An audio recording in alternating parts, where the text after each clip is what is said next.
Bonsoir. L'appel au peuple de François Mitterrand, il sera appelé à trancher, dit le président, si la majorité parlementaire est tentée d'utiliser éventuellement l'arme atomique française pour régler un problème en dehors de la France. Le chef de l'État s'oppose à une telle perspective et affirme par ailleurs que la France ne reprendra pas ses essais nucléaires.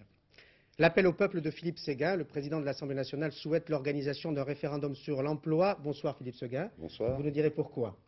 L'appel plus prosaïque de France 2 aux commerçants et aux habitants de la région Rhône-Alpes. Les premiers faux billets de 50 francs circulent chez vous. L'appel au souvenir douloureux du général Bijard. Bonsoir mon général, vous étiez à Dien Bien Phu il y a 40 ans. Vous nous raconterez. Enfin, et nous commencerons le journal par cette image, l'adieu d'un passionné à un autre passionné. Alain Prost est allé au Brésil. Le champion du monde de Formule 1 s'est recueilli devant le cercueil du champion du monde de Formule 1, Ayrton Senna. Scène émouvante. Elle rend tout à coup dérisoire la rivalité qui les opposait et les échanges aigres-doux qui pimentaient dimanche après dimanche les circuits des Grands Prix. D'autres pilotes de Formule 1 ont tenu eux aussi à rendre hommage à Ayrton Senna et à se mêler aux dizaines et aux dizaines de milliers d'anonymes, de Brésiliens qui considéraient Senna comme l'ambassadeur le plus prestigieux de leur pays et qui l'aimaient, tout simplement. Thierry Clopo. Dans le salon d'honneur de l'Assemblée législative de Sao Paulo, les derniers hommages rendus à Ayrton Senna. À Sao Paulo, ils sont tous venus. Le président du Brésil, la famille, les constructeurs et les pilotes. Frank Williams, le patron de l'écurie Williams-Renault, est abattu. Pour lui, Senna était son fils, il se plaisait à le répéter. La fiancée du champion brésilien, Adriana, est en pleurs. Dignité et profonde tristesse encore, celle d'Alain Prost qui s'est recueilli longuement. Et puis le cortège funèbre a pris la route, direction le cimetière de Morumbi. Plusieurs dizaines de milliers de Brésiliens ont accompagné sur tout le parcours leur idole défunte. Des fleurs et des confettis pour l'enfant de Sao Paulo qui, grâce à la Formule 1, était devenu une étoile adulée. Un cercueil porté au premier plan par Emerson Fittipaldi, ancien double champion du monde, Gerhard Berger, le pilote Ferrari, Damon Hill, et puis derrière Fittipaldi, Alain Prost. Alain Prost qui a affirmé aujourd'hui qu'il s'était réconcilié avec Senna quelques jours avant le terrible accident. Ayrton Senna, loin de la foule et des caméras, a ensuite été inhumé. Ce soir, tout le Brésil pleure son champion, qui est désormais devenu une légende. Saint-Exupéry fait des émules. Le Petit Prince est si charmant que de très nombreux Français l'ont adopté, même les faussaires. Regardez ce billet de 50 francs. On le disait infalsifiable, il l'est toujours. Alors à défaut de l'imiter, qu'ont-ils fait les faussaires?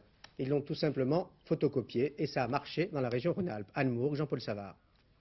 Une boutique de photocopie, tout ce qu'il y a de plus banal. Une photocopieuse couleur, grand public en vente libre, un vrai billet de 50 francs, quelques réglages. Voilà le résultat, une copie très ressemblante. Quelques traits avec un simple feutre argenté acheté en librairie, encore plus ressemblant. C'est vrai que si on donne à des gens qui ne sont pas au courant, c'est possible qu'ils se trompent.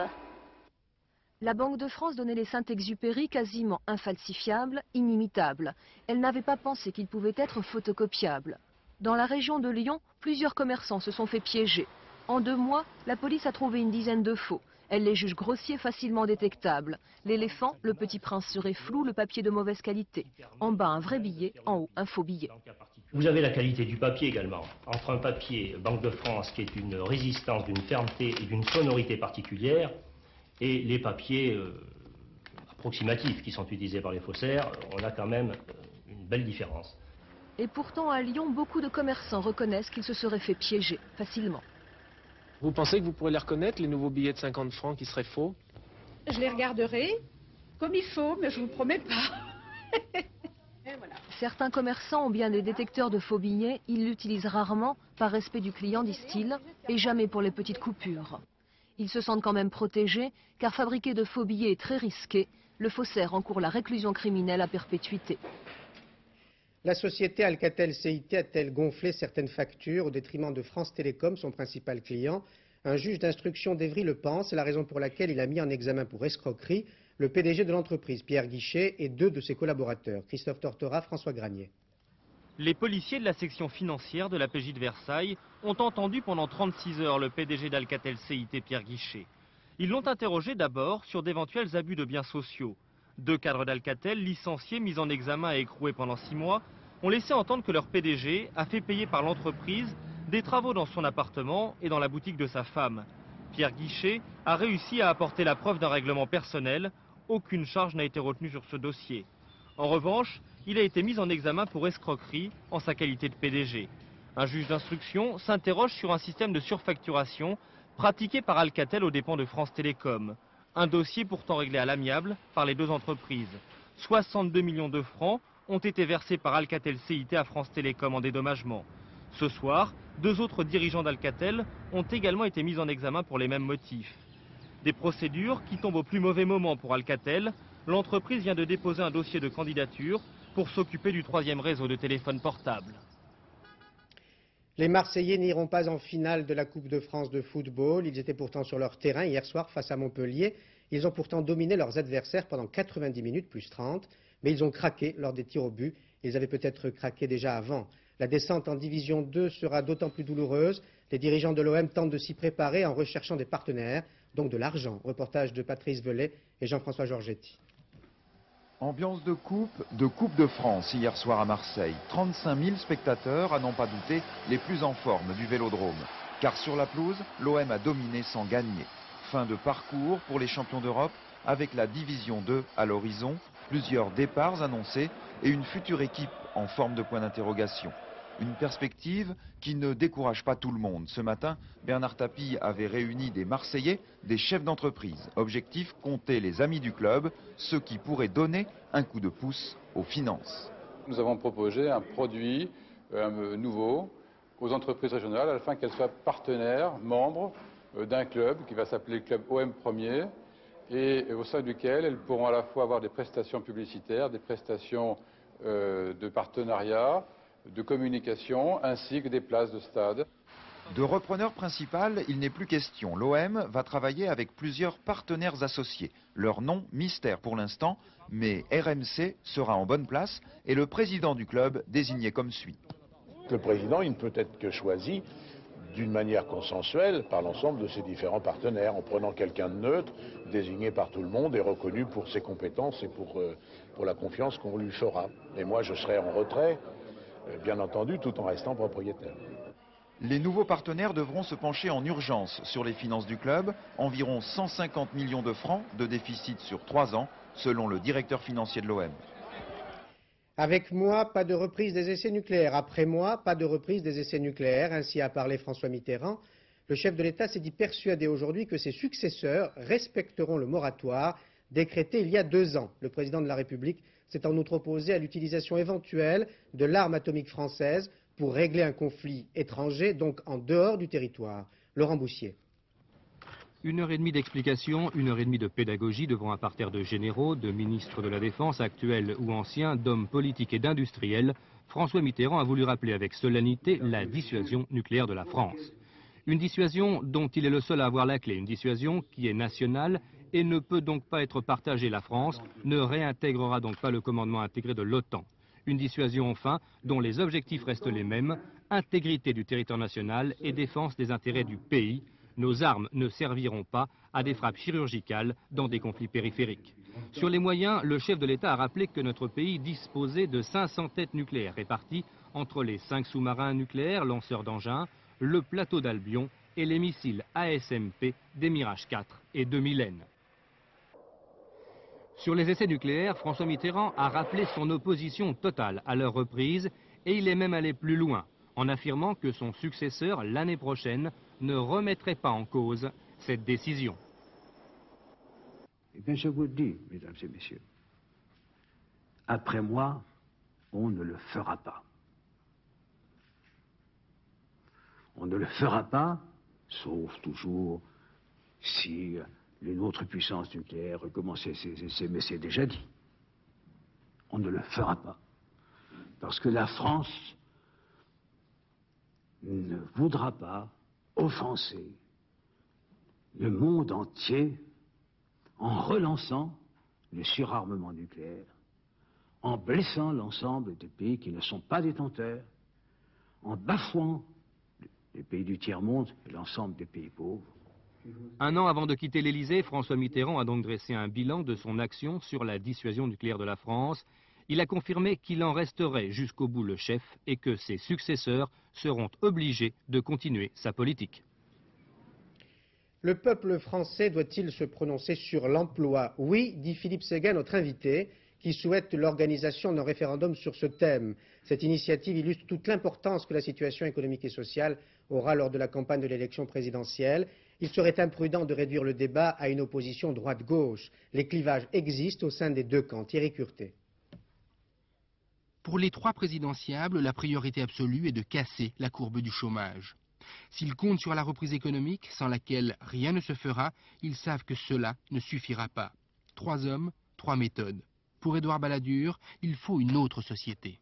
C'est le conservatisme et l'immobilisme qui nous conduit à la décadence, ou c'est le renouveau qui peut nous assurer un nouvel avenir. Édouard Balladur est aux affaires, cela limite sa marge de manœuvre. Après la loi Giraud, ses pistes de réflexion s'orientent vers l'aménagement du temps de travail, l'aménagement du territoire. Le Premier ministre reste cependant fidèle à sa méthode, rien ne doit être imposé d'en haut, tout doit être discuté. Jacques Chirac, lui, appelle à un nouveau contrat social. Les gouvernements précédents, l'actuel, ont tenté, formule après formule, de colmater les brèches. Mais ils n'ont pu empêcher le flux de monter. Point de départ de sa politique, il soutient la loi quinquennale sur l'emploi d'Édouard Balladur, mais il veut aller plus loin, appelant à une révolution des mentalités. Il reprend les grands thèmes de Philippe Séguin, un référendum sur l'emploi. Il veut abaisser les charges sur les salaires. Michel Rocard, lui, met en avant la réduction du temps de travail. Le fond de l'affaire, à mon sens, c'est la baisse significative de la durée du travail. 37 heures d'abord, avec l'objectif de la semaine à 4 jours. Une orientation que rejettent les deux autres présidentiables. Mais pour Michel Rocard, il faut sortir des bricolages d'arrière-garde. Il entend proposer aussi le lancement d'un emprunt européen pour financer de grands travaux. Chacun des 3 hommes propose donc un ensemble de mesures. Et par-delà les clivages gauche-droite, c'est celui qui sera jugé le plus crédible sur le thème de l'emploi qui l'emportera. Les divergences sont si nombreuses que les Français pourraient éventuellement départager leurs dirigeants. C'est ce que suggère Philippe Séguin. Mais votre proposition, Monsieur le Président de l'Assemblée nationale, a parfois suscité critiques ou sarcasme. Quelques réactions recueillies par Jérôme Catala. Un référendum sur l'éducation nationale, sur l'emploi, sur le quinquennat, sur la vie, l'amour et la mort. En l'état actuel des choses, non. Ceci me paraît totalement démagogique lorsqu'on touche un sujet aussi essentiel que l'emploi, qui est complexe et qui ne peut pas en fait se résoudre par une réponse binaire, oui ou non. On ne peut pas substituer à des négociations importantes, mais compliquées, une procédure aussi simple et brutale qu'un référendum. C'est déraisonnable et infaisable. C'est hors sujet. Il faut s'occuper du chômage directement et que l'État prenne toutes ses responsabilités, qui sont grandes. Derrière une question comme ça, bien sûr, on donne le sentiment de respecter la vie, de donner le pouvoir aux citoyens, aux Français. En fait, c'est un peu une manière d'obtenir les pleins pouvoirs aussi pour un gouvernement. Et ça, c'est dangereux. Alors, vous seriez hors sujet avec cette proposition, Monsieur Philippe Séguin? Vous savez, ça me rajeunit d'entendre tout ça. Ça me rajeunit parce que j'ai le souvenir de ce qui s'était passé il y a 7 ans, lorsque le premier, avant tous ceux que vous avez montrés, là, j'avais dit que si on s'en tenait au comportement, aux analyses classiques, on se condamnait à 2,5 millions de chômeurs comme socle incompressible. Et tout cela là, que vous avez montré, là, que vous pouvez renvoyer aux archives, ils avaient multiplié les protestations et les sarcasmes. Je m'étais probablement trompé. 2,5 millions comme socle incompressible, c'était probablement en deçà de la vérité. Aujourd'hui, et vous le disiez tout à l'heure, on le disait tout à l'heure dans les commentaires, plus personne n'ose dire ce qu'on disait il y a 7 ans, à savoir que la reprise économique, la croissance, ça va nous ramener au plein emploi. C'est fini, terminé. Il faut avoir le courage de le dire. Il y a un découplage entre la situation de l'économie et la situation du chômage. Alors on commence à le reconnaître. Du bout des lèvres souvent, mais on commence à le reconnaître, enfin quand même. Vous avez entendu par exemple M. Chirac parler de la nécessité d'une révolution. Vous avez entendu le Premier ministre parler de la nécessité d'un changement de société. Mais nous arrivons au stade où il faut passer de l'analyse aux actes. Et là, on a encore quelques difficultés. Voilà, c'est ça qui est intéressant, c'est qu'en fait, si je reprends le terme, il y a deux sujets dans cette intervention. Il y a d'une part votre conception de la lutte contre le chômage, qu'on peut écouter. Mais il y a d'autre part, j'espère bien. Mais il y a d'autre part, et c'est la raison pour laquelle on vous a invité, cet appel au peuple dont j'ai parlé tout à l'heure. Pourquoi un référendum? Imaginons que vous posiez la question aux Français, ils seront naturellement d'accord avec vous sur l'impérieuse nécessité de lutter contre le chômage. Je ne vais pas leur demander s'ils sont pour ou contre le chômage. Alors, quelle serait la question? Cela va de soi. Mais la première question, à titre préalable, avant même d'organiser un référendum, qu'il faut se poser, et c'est une question qu'on ne se pose pas, c'est de savoir si la situation que nous vivons aujourd'hui, elle est inéluctable. Ça fait 20 ans qu'on la vit. 20 ans que tous les remèdes s'avèrent inefficaces. 20 ans qu'on hésite à franchir le pas des mesures radicales qui sont nécessaires. 20 ans qu'on attend de la reprise, le retour au plein emploi. Alors, est-ce que la situation que nous vivons est inéluctable? Et deuxième question, avant même d'organiser un référendum, est-ce que oui ou non, nous avons les moyens de nous fixer pour objectif un retour, sinon au plein emploi, du moins à la pleine activité, c'est-à-dire un objectif d'exclusion zéro. Et si on répond oui, alors il faut s'en donner les moyens. Alors, allons au référendum que vous souhaitez, imaginons qu'il soit organisé. Quelles questions souhaitez-vous poser aux Français? Eh bien, les questions que tout le monde pose implicitement. Que disent la majorité des Français? Que disent la plupart des responsables publics? Ils disent en particulier qu'on consacre trop d'argent aux dépenses passives de réparation du chômage et pas assez aux dépenses actives. Et que plutôt que de payer des gens à ne rien faire, on ferait mieux, et de moins en moins bien, on ferait mieux de créer de nouvelles activités. Bon, très bien. Eh bien, tirons-en les conséquences. Cela étant dit, c'est une véritable révolution, ce changement. Pourquoi? Parce que jusqu'à présent et depuis 20 ans, on considère le chômage comme un accident. Du coup, on le règle avec une assurance chômage. C'est le système des ACEDIC, de l'UNEDIC sur le plan national. Bon, seulement le chômage n'est plus un accident. Le chômage est un phénomène structurel, c'est un phénomène de société. Alors, il faut nationaliser le système d'assurance chômage pour que les dépenses passives deviennent des dépenses actives de création ou de recréation d'emplois. Il faut d'autre part donner à l'État le moyen de forcer les entreprises qui ne sont pas soumises à la concurrence internationale de ne pas se lancer dans une course folle à la productivité. Alors, Monsieur Séguin, je vous ai laissé parler, mais faut-il pour autant appeler les Français à se prononcer sur ce que vous suggérez? Mais évidemment. Enfin, soyons sérieux. Monsieur Balladur, vous parlez de changement de société. Monsieur Chirac vous parle de révolution culturelle. On fait pas ça un beau matin en disant, aujourd'hui, on change de société. On fait la révolution culturelle. C'est un problème de société. Ça n'est plus, contrairement à ce que me disait Monsieur Rocard, qui n'a rien compris, un problème de rapport entre les partenaires sociaux. Il y a découplage. Qu'est-ce que ça veut dire? C'est que ça n'est plus un problème d'entreprise, le chômage. Ça n'est plus un problème qui se règle entre les patrons et les salariés, avec de temps en temps l'arbitrage de l'État qui vient faire les fins de mois. C'est un problème de société. Est-ce qu'on accepte, pour aller vers la pleine activité et l'exclusion zéro, les changements de société, les changements économiques et sociaux profonds que cela appelle? Est-ce que cette passion que vous exprimez ne révèle pas une critique presque explicite de la politique actuelle de M. Pas du tout. Pas du tout. Et pour une raison simple, qui d'ailleurs m'a été reprochée, c'est que je considère qu'un gouvernement de cohabitation est forcément un gouvernement de transition. Et qu'il ne peut pas, d'ailleurs, M. Balladur s'en rend bien compte, il nous dit que la société est bloquée.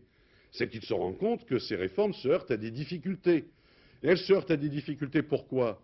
Non pas à cause des mécanismes institutionnels de la cohabitation, non pas à cause de l'incapacité des ministres ou du Premier ministre. Ce sont des gens remarquables, tout à fait honorables. Mais parce que nous vivons, c'est la loi de la Ve République, sur les choix qui ont été opérés, ou les non-choix, qui ont été opérés en 1988. Et 1993, élections législatives de 1993, ne peut pas effacer 1988. Merci Philippe Séguin, mais avant de nous séparer, je voudrais donner la parole à l'un de mes confrères, Jean-Michel Carpentier, qui a une révélation à vous faire. Elle va vous intéresser. Jean-Michel. Oui, Philippe Séguin, on va parler quelques instants avec votre permission de Charles Pasqua. En quelques jours, le ministre de l'Intérieur a menacé de quitter le gouvernement si son projet d'aménagement du territoire n'était pas adopté. Il ne met pas beaucoup d'enthousiasme pour soutenir la liste de Dominique Baudis aux européennes, vous non plus d'ailleurs, je le note en passant. Et il a évoqué plusieurs fois votre ancienne alliance qui s'appelait Demain la France à l'époque du référendum de Maastricht. Or, nous pouvons dire, et ce n'est pas vous qui nous l'avez raconté, qu'hier, une réunion s'est tenue entre votre entourage et celui de Charles Pasqua, avec l'accord de vous deux, pour parler d'un meeting ou d'une réunion publique sous l'égide de votre ancienne association Demain la France, d'ici les élections européennes. Apparemment, vous n'avez encore rien décidé, mais les contacts ont sérieusement repris entre vous. Alors question, si le couple Pasqua-Séguin se reforme à 1 an de la présidentielle, si vous allez jusqu'au bout, pour qui allez-vous travailler ? Pour Édouard Balladur, pour Jacques Chirac, ou tout simplement pour vous deux, Philippe Séguin et Charles Pasqua? Je ne vais pas être redondant, la question est posée. Allez. Bon, quand j'aurai des informations à vous communiquer sur ce point, je vous les réserverai, Monsieur Carpentier, soyez-en sûr. Deuxièmement, ce qui est certain, c'est que Charles Pasqua et moi, chacun au poste qui est le sien, nous essayons effectivement de rester fidèles aux idéaux auxquels nous nous sommes référés lorsque nous avons travaillé ensemble au sein de notre mouvement. Et troisièmement, je déplore pour ma part, c'est vrai, que l'élection européenne ne soit pas l'occasion d'un grand débat sur les enjeux européens, mais pour autant, je suis tout prêt à y prendre ma part et à parler de ce que je considère comme les deux grands enjeux, à savoir d'une part l'unification du continent européen, et notamment dans le domaine de la sécurité, et d'autre part la démocratisation, et en particulier par une meilleure participation des parlements nationaux, et en particulier du nôtre, à la définition de la norme communautaire. Quatrièmement, mais en un mot, reconstitution du tandem Pasqua-Séguin pour la présidentielle? Oui, pour non, reconstituer des amitiés, il faudrait qu'elles se soient dissoutes. Merci Philippe Séguin pour ce témoignage sur le référendum auquel vous tenez. Une information qui va vous intéresser, c'est un sondage Sofres Figaro Magazine qui traduit une montée de la cote de confiance d'Édouard Balladur en hausse de 4,57%. Dans ce même sondage, Dominique Baudis et Michel Rocard montent eux aussi, forte hausse pour Dominique Baudis, 12 points.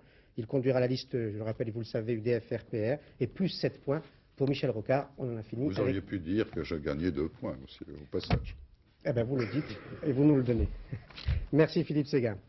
Allons maintenant en Espagne, où une grave crise politique a surgi dans ce pays à la suite de scandales de corruption. Mais le Premier ministre Felipe González est catégorique, il ne démissionnera pas. Michel Fin. Voici le dernier démissionnaire en date de la vie politique espagnole. Il s'appelle Carlos Solchaga et présidait hier encore le groupe socialiste au Congrès. Carlos Solchaga était ministre de l'économie quand un certain Mario Rubio dirigeait la Banque d'Espagne. Depuis hier soir, Mario Rubio est en prison pour fraude fiscale. Son ex-ministre a donc été prié de démissionner. Les scandales comme celui-ci, l'Espagne en découvre un par jour. Hier, c'était le ministre de l'Agriculture qui démissionnait, lui aussi, pour une vieille affaire de fraude fiscale. Samedi dernier, après la fuite de Luis Roldán, c'était le ministre de l'Intérieur. Malgré tout, le chef du gouvernement, Felipe González, l'affirme, il ne démissionnera pas. Dans un moment comme celui-ci, ça me paraîtrait totalement irresponsable. Je respecte les autres opinions, mais ça me paraîtrait irresponsable vis-à-vis de mon pays et vis-à-vis du travail que je dois accomplir. C'est pour ça que je ne démissionnerai pas. Il pense avoir la confiance du gouvernement. Felipe González n'a plus tout à fait celle du peuple, qui commence à en avoir assez de voir les scandales se succéder. Il aurait dû démissionner avant, pas maintenant, avant. S'il doit démissionner parce qu'il y a des problèmes, il faut plutôt qu'il règle les problèmes auparavant, et s'il ne peut rien faire, alors il doit quitter le pouvoir. Je pense que c'est la goutte d'eau qui fait déborder le vase. Ce n'est pas la première fois qu'il y a corruption. Et je pense que tout le monde veut qu'il démissionne. Felipe González l'a affirmé, il posera s'il le faut la question de confiance à l'Assemblée avant de préciser que pour l'instant ce n'est pas à l'ordre du jour. En fait, tout dépend de l'attitude que va adopter bientôt le parti catalan, sans lequel le gouvernement n'a pas la majorité à l'Assemblée. Le président du parti catalan, Jordi Pujol, a prévenu, son soutien n'est pas un chèque en blanc au gouvernement. Nous allons ouvrir une rubrique désormais quotidienne dans ces journaux, la rubrique guerre, et nous allons commencer par la nouvelle. Elle a éclaté au Yémen, entre le nord et le sud. Patricia Coste. La menace planait depuis des mois. Aujourd'hui, le pire est arrivé au Yémen, la guerre civile. Une bataille de chars extrêmement meurtrière a eu lieu il y a quelques jours, ouvrant les hostilités. Face à face, l'armée du Nord contre l'armée du Sud, les traditionalistes contre les socialistes, qui, malgré l'unification du pays il y a 4 ans, n'ont jamais réuni leurs forces.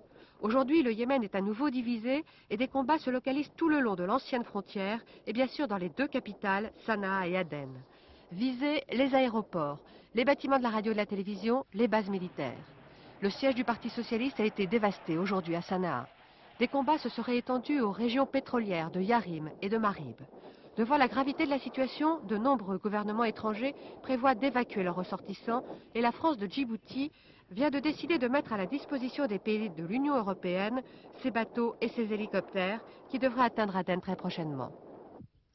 Quant à l'autre guerre, celle qui continue, elle pourrait s'étendre, nous vous le disions hier, dans la région de Brečko, au nord de la Bosnie. Serbes et musulmans semblent se préparer à une bataille frontale. Les Serbes sont déterminés, nous nous battrons, dit un général, jusqu'à la dernière goutte de sang. Reportage de nos envoyés spéciaux en Bosnie, Stéphane Magnier et Marcel Martin. On l'appelait la tour du dragon de Bosnie. Style autrichien du 18e en haut, pierre ottomane du 16e aux fondations. C'était l'orgueil touristique de Gradačac. Lorsque le colonel Anić, l'homme chargé de la défense de la ville, nous guide dans ses ruines, il grommelle. Elle a été construite par un général turc qui voulait rendre égaux les musulmans et les chrétiens. Aujourd'hui, ce sont les chrétiens qui détruisent. C'était un bon restaurant jusqu'il y a 2 ans. On peut toujours depuis cet endroit voir la ville comme si on la tenait au creux de la main, mais on peut aussi voir la ligne de front, l'endroit exact où sont nos ennemis, à environ 350 mètres d'ici. En bas, des soldats jouent au foot, entre 2 gardes au front, entre 2 explosions. Ils font cela tous les jours. La mort est devenue pour eux banalité. Plus loin, quelques marchands de pommes, d'oranges ou de chocolat, du superflu de marché noir. L'essentiel vient de l'aide humanitaire. Et si l'école reprend aujourd'hui, à l'occasion d'une accalmie, la liste de ce qui ne marche pas est interminable. L'eau, l'électricité, le téléphone, le travail et même l'hôpital déplacés par sécurité. À 2 kilomètres de là, la première ligne de front. Les soldats sont très fiers de son surnom, le mur de Gradačac, parce que toutes les attaques serbes s'y sont cassées les dents. L'endroit est bourré de pièges en cas d'offensive ennemie, et pourtant, des paysans sont là qui travaillent la terre entre 2 obus, entre 2 tranchées. Vous savez, on ne peut pas vivre seulement sur l'aide humanitaire. J'ai passé 16 mois comme réfugié dans un village et ce n'est pas une vie. Je préfère revenir ici et travailler ma terre. Sa terre, le restera-t-elle longtemps? Dans les tranchées, ce sont ses cousins, ses parents, ses amis qui montent la garde. Une garde silencieuse. Le calme est inhabituel, inquiétant, comme celui du désert des Tartares. Ils sont sans doute en train de préparer quelque chose. Ils doivent regrouper leurs forces. Je ne vois pas d'autre explication à ce calme. Vous croyez un cessez-le-feu? Non. Pourquoi? Parce qu'ils n'ont jamais tenu de telles promesses.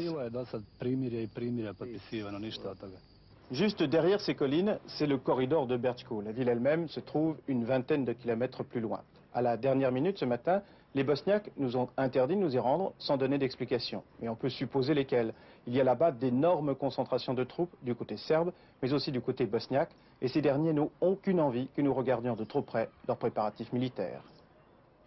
Il y a 40 ans, c'était la France qui était en guerre, loin de Paris, en Indochine. Souvenir au goût amer pour un soldat qui se trouvait là-bas, le général Bijard, qui était à Dien Bien Phu. Avant de vous écouter, mon général, un rappel de cette terrible bataille avec Philippe Rochaud. Ces hommes qui sautent sur Dien Bien Phu ignorent que quelques semaines plus tard, leur parachute va leur servir de linceul. Leur mission est d'occuper cette cuvette au nord-ouest de l'Indochine pour tenter de paralyser la guérilla du Pathet Lao et le Viet Minh. Ils seront bientôt 12 000 contre 60 000 combattants Viet Minh, appuyés par 3 000 conseillers chinois. Les stratèges français veulent attirer l'ennemi dans leur filet, mais ce sont nos soldats qui vont tomber dans le piège. On ne croit pas le Viet Minh capable de monter ses canons jusqu'au sommet des collines, et pourtant il le fait. Le général Von Nguyen Giap, qui commandait les troupes du Viet Minh à Dien Bien Phu, reste aujourd'hui encore, à 82 ans, marqué par cette bataille et la stratégie qu'il avait adoptée contre l'avis des conseillers militaires chinois. Le souvenir le plus marquant pour moi, c'était l'esprit de résolution de toute l'armée, n'est-ce pas, à vaincre. La chute de Dien Bien Phu est intervenue à la veille de la conférence de Genève du 8 mai 1954. Elle allait marquer pour la France la fin de sa présence militaire dans le sud-est asiatique. Aujourd'hui, il ne reste que quelques carcasses de blindés pour rappeler que cette bataille a fait plus de 3000 morts chez les Français, sans compter les prisonniers morts d'épuisement, et 10 000 chez le Viet Minh. Dien Bien Phu est aujourd'hui peuplé de 100 000 habitants et vit dans la paix de ses rizières. Général Bijard, vous vous en souvenez encore précisément? Plus que m'en souvenir, c'était hier, pour tous ceux qui l'ont vécu. Je rentre de Mont-de-Marsan, le 6e parachutiste qui est là-bas. Il y avait une réunion aujourd'hui avec tous les anciens, les survivants de Dien Bien Phu qui étaient là, mes lieutenants qui sont généraux à la retraite. C'était émouvant, les veuves, les orphelins, là, me regardant dans les yeux, pleurant. C'était pour moi une journée très pénible. Et tous, moi et eux, nous y sommes, c'était hier. Et pour nous, c'est un souvenir plus présent que ce que j'ai pu vivre il y a 1 an ou il y a 2 ans. C'est dans notre mémoire, c'est là, les blessés abandonnés dans des tranchées, les asticots, c'était quelque chose d'effarant ce qu'on a vécu, surtout en dernier où on ne pouvait plus évacuer les blessés. Alors moi j'avais pris Dien Bien Phu le 20 novembre 1953, les Viet étaient en bas, on arrive à Dien Bien Phu, puis ça va mal au Laos, on reprend pour aller au Laos, on combat très dur. Et puis Dien Bien Phu, ça commence à tomber. On reprend Bijard, on le reparachute à nouveau à Dien Bien Phu. On savait que tout était foutu, quoi. Vous le saviez? Je le savais, oui. Avant la bataille? Avant la bataille, mais surtout la deuxième fois, on l'est retenu, quoi. Oui. Et on savait que... Et vous ne pouviez pas convaincre les politiques de l'époque? Les politiques de l'époque, c'est eux qui faisaient la loi, vous savez, militaire. Ne convainc pas un politique, c'est pas à vous que je veux dire ça. Oui, mais de l'issue de la bataille qui était... Oui, ils le savaient bien. Je crois que les politiques... Moi, j'ai vécu 10 ans là-bas, hein. 3 séjours, 10 ans consacrés à l'Indochine, et les politiques ont tout fait à l'envers. On a ramené Baodaï, qu'est-ce qu'on a été foutre avec Baodaï. Il aurait mieux valu négocier avec Ho Chi Minh. Voilà, ils ont fait... le général Leclerc avait dit en 1946, il faut traiter avec Ho Chi Minh, il avait 1000 fois raison, Leclerc avait compris. Les politiques ont fait tout de travers, et si Dien Bien Phu est tombé, à mon avis, c'est 65% des politiques, et une petite partie des militaires, qu'est-ce qu'on a été s'enfermer à Dien Bien Phu? Pardon de vous le dire aussi brutalement, on me dit, et je l'ai lu, que vous souhaitez que vos cendres soient disséminées sur Dien Bien Phu, oui, je me ferai incinérer, et puis larguer les cendres sur Dien Bien Phu. D'abord, ça va emmerder les deux gouvernements, hein. Ça m'amusera. Et puis, secondo, je sais que tous mes camarades para sont enterrés un peu partout, quoi. Je les rejoindrai, et avec mes cendres, avant d'arriver au sol, je gueulerai vive la liberté. Parce qu'ils retrouveront la liberté, vous savez. D'un marxisme rouge et dur, on a un marxisme rose. Et ils reviendront, ils retrouveront leur liberté, on fera ménage avec eux parce qu'on adore et on aime ce pays. Alors justement, vous avez eu récemment l'occasion d'aller gueuler là-bas, vive la liberté de votre vivant, là. Vous pouvez y aller, pourquoi n'êtes-vous pas allé? Cette fois-ci, là, là c'est-à-dire que j'ai un bouquin qui s'appelle de la brousse à la jungle. Et que je vais montrer. Voilà, d'accord, voilà. Je vous en remercie. Oui. Alors, donc, on devait aller là-bas, mais les autorités vietnamiennes, voilà, merci. Voilà. Les autorités, merci. J'étais beau, hein, soupe et la manœuvrier à l'époque.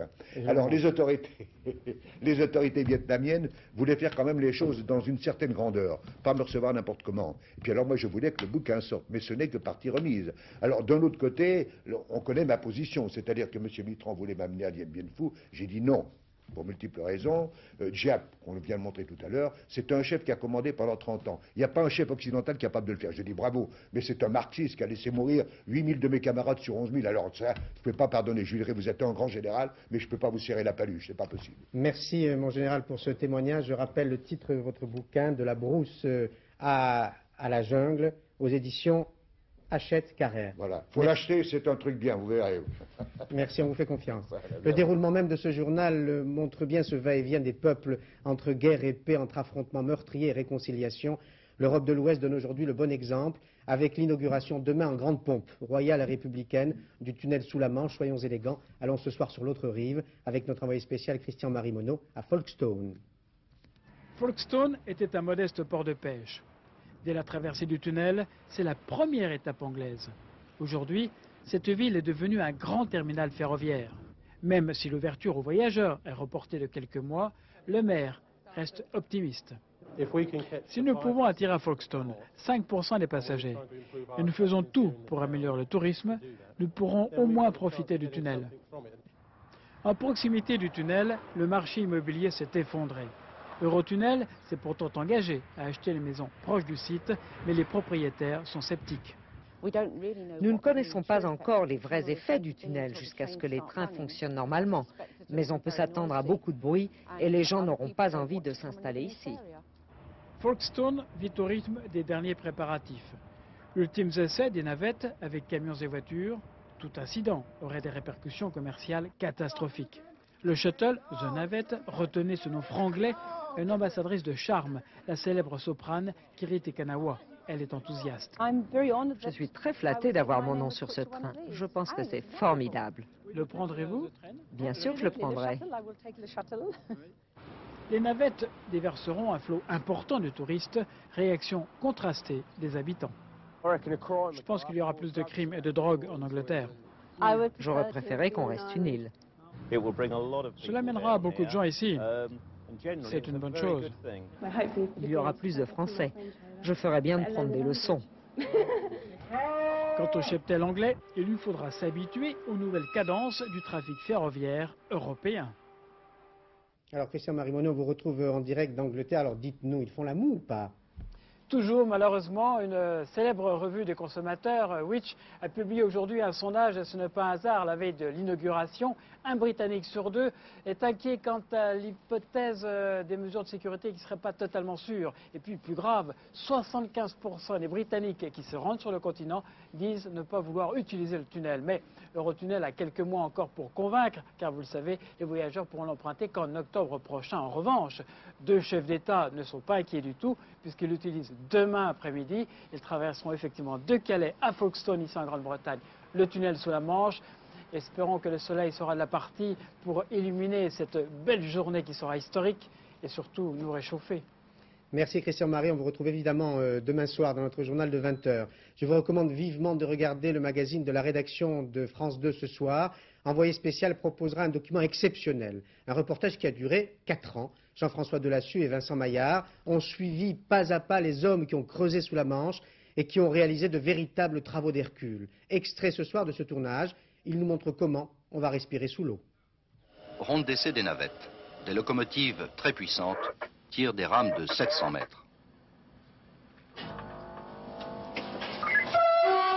La grande différence avec les tunnels suisses, c'est que ce boyau va constituer un cordon ombilical entre l'Angleterre et le continent. Il ne s'agit plus d'un train de temps en temps, mais d'une dizaine en même temps, d'une quarantaine par heure dans les deux sens qui vont se succéder comme dans un pneumatique géant. Ce qui n'est pas sans poser des problèmes de chauffe et de déplacement d'air. Les convois occupent en effet tout l'espace du tuyau. Comment se fait-il qu'ils ne soient pas freinés par un phénomène d'air comprimé? Tous les 250 mètres, des rameaux de pistonnement enjambent le tunnel de service pour relier les deux tunnels ferroviaires. Ces galeries avalent l'air chassé par les bolides et le ressoufflent après leur passage. Cela fonctionne comme dans les tuyaux d'une trompette. Et il y a des clapets comme dans un saxo.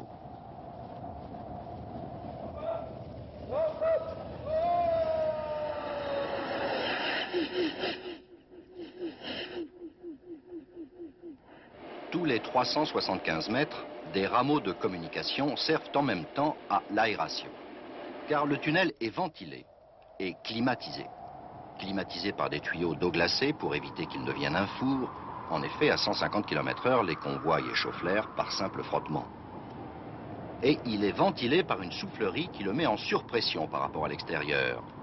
C'est l'office de la conduite de droite. La grosse conduite de gauche est là en secours pour en chasser les fumées en cas d'incendie. Quand les Français soufflent, les Anglais aspirent et vice-versa. Il s'agit de se mettre d'accord pour éviter les couacs.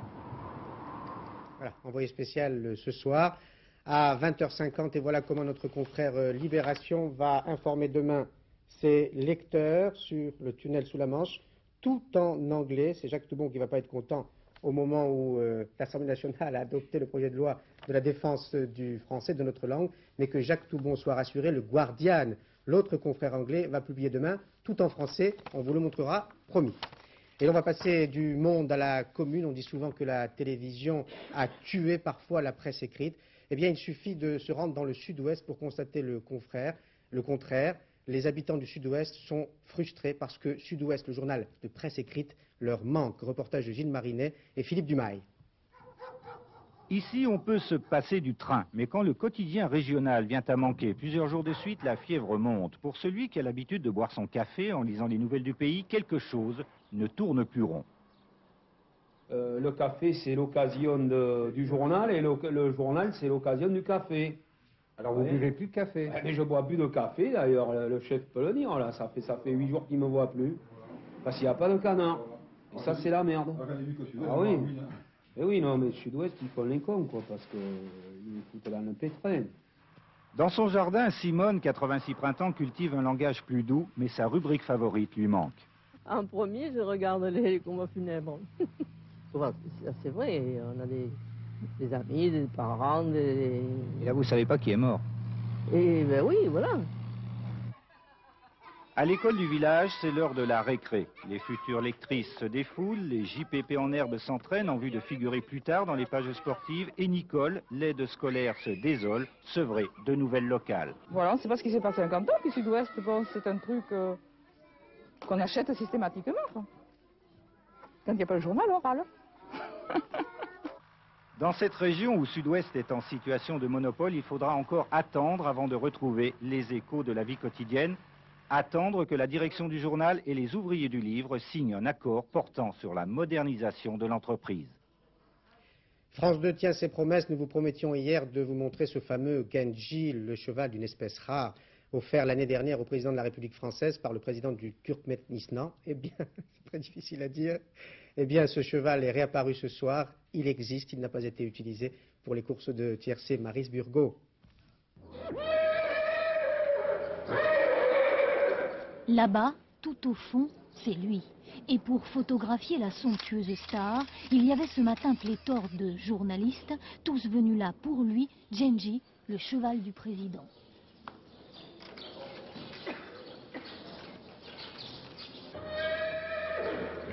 Un peu fougueux, ce Genji, c'est qu'il est d'une race noble et exceptionnelle. C'est un Akal Teke. Avec un nom pareil, il vient de très loin, du Turkménistan. Il y a un an, c'est le président de ce pays qui l'offrait à François Mitterrand. Un cadeau véritablement royal. Il y a un mot qui convient bien à sa robe, mais ça plairait pas plus actuellement, c'est light bay. Il ne faut pas employer deux mots. Il est Isabelle, finalement, avec des reflets dorés. Et quand il fait soleil, quand il on dirait un lingot d'or. Genji a donc tout lieu d'afficher sa superbe. Fier, mais avare de ses apparitions. Ces derniers temps, des amateurs de pur sang voulaient le voir, refus de l'Élysée. C'est là que les journalistes se sont intéressés à cette histoire. Genji aurait-il disparu? L'Élysée aurait-il osé revendre l'inestimable cadeau? Il n'en est rien, rétorque le président. La preuve. Et c'est dorénavant dans un haras à Rambouillet que Genji offrira à quelques privilégiés ses altières parades. Le retour du soleil demain avec Sophie Davant dans un instant. La circulation demain avec Valérie Maurice. Envoyé spécial de Paul Naon et Bernard Benjamin sur le tunnel sous la Manche avec un superbe reportage. Puis le journal de Philippe Lefebvre à minuit 25 avant le cercle de minuit. Bonne soirée sur France 2. Demain 13h, Daniel Bilalian. Je vous retrouve à 20h. Bonsoir.